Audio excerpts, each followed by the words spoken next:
Visakha railway స్టేషన్లో ఓ రైలులో మంటలు చెలరేగడం కలకలం రేపింది. ఛత్తీస్గఢ్ కోర్బా నుంచి వచ్చిన ఎక్స్ప్రెస్ రైలును ప్లాట్ఫామ్పై నిలిపి ఉంచారు. రైలులో ఒక్కసారిగా మంటలు చెలరేగడంతో 3 ఏసీ బోగీలు దగ్ధమయ్యాయి. వెంటనే అప్రమత్తమైన సిబ్బంది మంటలను అదుపు చేయడంతో అంతా ఊపిరి పీల్చుకున్నారు. విశాఖ రైల్వే స్టేషన్లో నిలిపి ఉంచిన కోర్బా ఎక్స్ప్రెస్ రైల్లో మంటలు ఎగిసిపడటం తీవ్ర అలజడి సృష్టించింది. కోర్బా నుంచి వచ్చిన రైలును ఆదివారం ఉదయం 4వ నెంబర్ ప్లాట్ఫారంపై నిలిపి ఉంచారు. 9 గంటల 20 నిమిషాలకు రైల్లోని B7 బోగీలో మంటలను గుర్తించారు. వెంటనే మంటలు B6, M1 బోగీలకు వ్యాపించాయి. అగ్నికేరళ ధాటికి B6, B7, M1 బోగీలు దగ్ధమయ్యాయి. సీట్లన్నీ కాలి బూడిదయ్యాయి.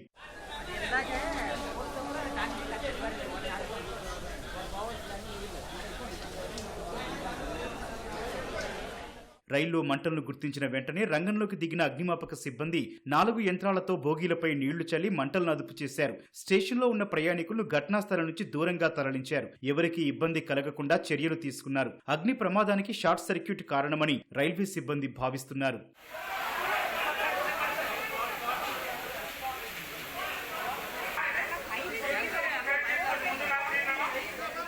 వాటర్ గ్యాసులు సప్లై చేస్తుంటాం బళ్ళకి. ఈలోపు పొగలో బోగీలుండి మంటలు పొగలు వస్తే మేము ఆన్ డ్యూటీ R5 కంప్లైంట్ పెట్టాం. ఇమీడియట్గా అందరూ R5 next CNW staff, station master, fire engine అన్నీ వచ్చాయి.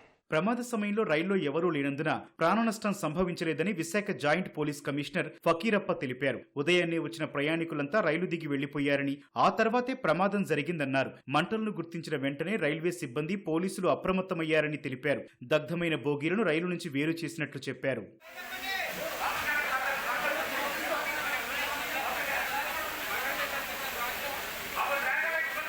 అగ్నిమాపక సిబ్బంది సమర్థంగా పనిచేసి గంటన్నరలోనే మంటలను పూర్తిగా అదుపులోకి తెచ్చారని విశాఖ సహాయ అగ్నిమాపక శాఖ అధికారి సింహాచలం తెలిపారు. రైల్లో ఇన్ఫ్లేమబుల్ మెటీరియల్ ఉండటం వల్ల మంటలు వేగంగా వ్యాపించినట్లు చెప్పారు.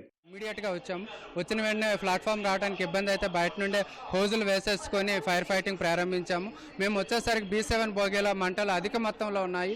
5 నిమిషాల్లో మంటలను అదుపు చేసి తర్వాత స్ప్రెడ్ అవ్వకుండా హీట్ కంట్రోల్, ప్రో కంట్రోల్కి మాకు సుమారుగా 20 నుండి 30 నిమిషాల పైన పట్టిందండి. మంటలు అధిక మొత్తంలో వచ్చినప్పటికీ కూడా ప్లాట్ఫామ్ మీద ఉన్న సిబ్బంది కానీ, ప్లాట్ఫామ్ మీద ఉన్న షాపులు కానీ దేనికి కూడా స్ప్రెడ్ అవ్వకుండా మా సిబ్బంది ఒక 20 మంది వరకు వచ్చి ఇమ్మీడియట్గా అదుపు చేసి ప్రమాదాన్ని నివారించగలిగామండి. కోర్బా ఎక్స్ప్రెస్ ప్రమాదంపై విచారణ జరపాలని స్థానిక భాజపా నేతలు డిమాండ్ చేశారు. ఇందులో కుట్రకోణం ఏమైనా ఉందేమోనన్న అనుమానం వ్యక్తం చేశారు.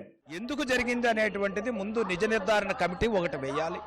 ఏదైతే వారు చెప్తున్నదో షార్ట్ సర్క్యూట్ రావటానికి అవకాశం ఎలా వచ్చింది అనేటువంటిది తెలియపరచవలసినటువంటి బాధ్యత రైల్వే అథారిటీస్కి ఉన్నది.